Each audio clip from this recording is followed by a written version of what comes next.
Luck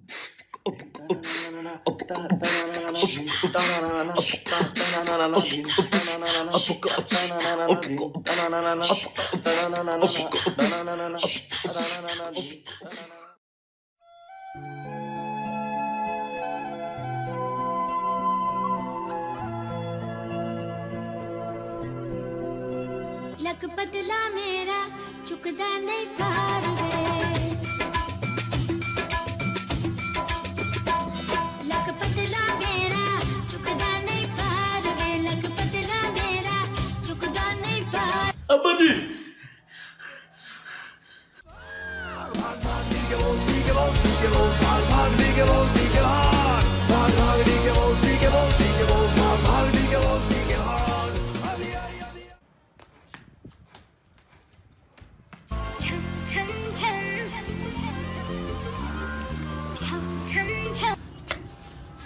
चाचा जी है की अब्बा जी ਨੂੰ ਜ਼ੁਕਾਮ ਲੱਗਾ ਹੈ ਤੇ ਬਾਰ-ਬਾਰ ਸਾਫ ਨਹੀਂ ਹੁੰਦਾ ਤਾਂ ਮੈਂ ਇੱਕ ਵਾਰੀ ਨਾਸਾਂ ਚ ਧੁੰਨ ਦਿੱਤਾ ਹੈ। अच्छा ਹਾਂ ਚੱਲ ਪੁੱਤਰ ਹਣ ਕੱਢ ਹੀ ਦੇ ਯਾਰ ਬਹੁਤ ਹੋ ਗਿਆ। चाचा जी मेरे ख्याल से मैं अपने अब्बे को ख्वाब से देखा ਚੱਲ ਪੁੱਤਰ ਹੁਣੇ ਹੀ ਚੱਲੀਏ ਉਹਨੂੰ ਲੱਭਣ। चलो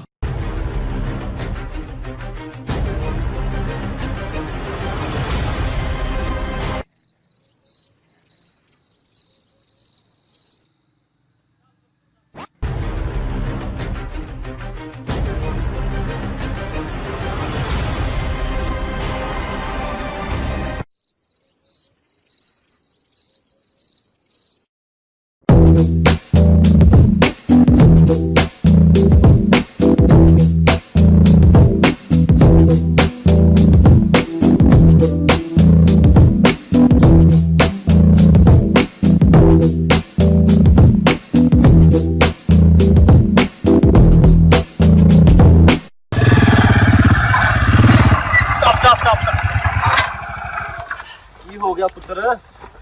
अंकल मुझे वॉशरूम जाना है यहाँ कोई अच्छा सा पब्लिक टॉयलेट मिलेगा A few moments later.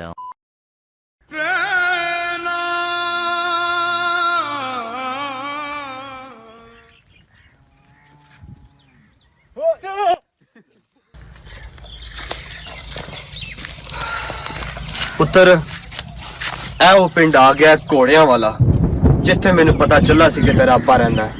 ਚੱਲ ਹੁਣ ਇੱਥੇ ਕਿਸੇ ਕੋਲੋਂ ਪੁੱਛਦੇ ਆ ਕਿ ਉਹਨੂੰ ਤੇਰੇ ਅੱਬੇ ਦਾ ਪਤਾ ਹੈ ਕਿ ਨਹੀਂ। ठीक है अंकल सलामकुम ਵਾਸਲਾਮ अंकल इतने मेरे वाले मोहतरम रहते ने ਕੀ ਨਾਂ ਹੈ ਉਹਦਾ? बिल्लू मोरी ਪੁੱਤਰ ਜਿੱਥੇ ਤੱਕ ਮੈਨੂੰ ਯਾਦ ਪੈਂਦਾ ਉਹ ਤੇ ਮਰ ਗਿਆ। हैं ਇੱਕ ਮਿੰਟ ਪੁੱਤਰ ਇੱਥੇ ਇੱਕ ਬਿੱਲੂ ਮੋਈ ਨਾਂ ਦਾ ਇੱਕ ਹੋਰ ਬੰਦਾ ਵੀ ਰਹਿੰਦਾ ਉਹ ਜਿਹਦਾ ਹਬਚੀ ਦੀ ਕੱਛ ਵਰਗਾ ਮੂੰਹ ਹੈ ਕਿੱਧਰ ਉਹੀ ਨਾ ਤੇਰਾ ਬਾਹ ਵੇ। what's he saying He's saying a person whose face is just look like the underarm of a black person. I think he's right ਚਲੋ ਤੈਨੂੰ ਫਿਰ ਉਹਦੇ ਕੋਲ ਫਿਰ ਮੈਂ ਲੈ ਕੇ ਜਾਣਾ। ਚੱਲ ਪੁੱਤਰਾ। ਪੁੱਤਰ ਤੂੰ ਤੇ ਚੰਗਾ ਭਲਾ ਹੈ ਤੇਰਾ ਅੱਬਾ ਤੇ ਚੱਬਲ ਹੀ ਹੈ। हैं वो क्यों ਉਹ ਪਿਛਲੇ ਹਫਤੇ ਉਹਦੀ ਟੈਂਡ ਹੋਈ ਹੈ ਜੇ वो क्यों ਮਸੀਹ ਤੋਂ ਪੱਖਾ ਲਾ ਲਿਆ ਨਸਾਇਆ ਟੈਂਡ ਕਰਤੀ ਫੜ ਕੇ ਫੜਿਆ ਗਿਆ। ਓਏ ਓਏ ਤੇਰਾ ਅੱਬਾ ਜਾ ਮੇਲਾ ਜਾ ਕੇ ਉਹਨੂੰ।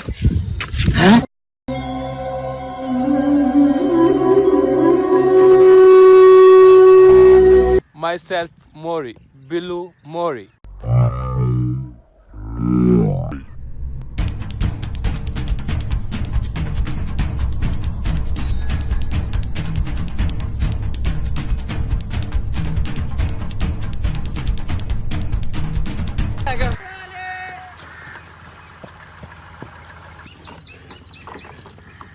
अब्बा Shide, अब्बा Shide, अब्बा Shide, अब्बा Shide. अब्बा ਮੈਨੂੰ ਤੇ ਮੇਰੀ ਮਾਂ ਨੂੰ ਕਾਹਤੋਂ ਛੱਡ ਆਇਆ ਸੀ ਤੂੰ ਉੱਥੇ ਪੁੱਤਰ ਐਵੇਂ ਹੀ।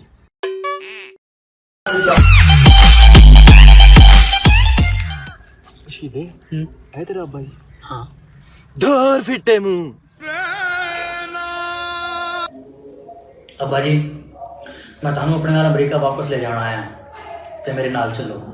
ਪੁੱਤਰ ਤੈਨੂੰ ਤੇ ਪਤਾ ਹੈ ਅਮਰੀਕਾ ਛੱਡਣ ਤੋਂ ਬਾਅਦ ਮੈਂ ਇੱਥੇ ਬਹੁਤ ਮਿਹਨਤ ਕੀਤੀ ਹੈ ਤੇ ਹੁਣ ਮੈਂ ਤੈਨੂੰ ਇਹੀ ਕਹਾਂਗਾ ਇੱਥੇ ਰਹਿ ਕੇ ਮੇਰਾ ਬਿਜ਼ਨਸ ਵੇ।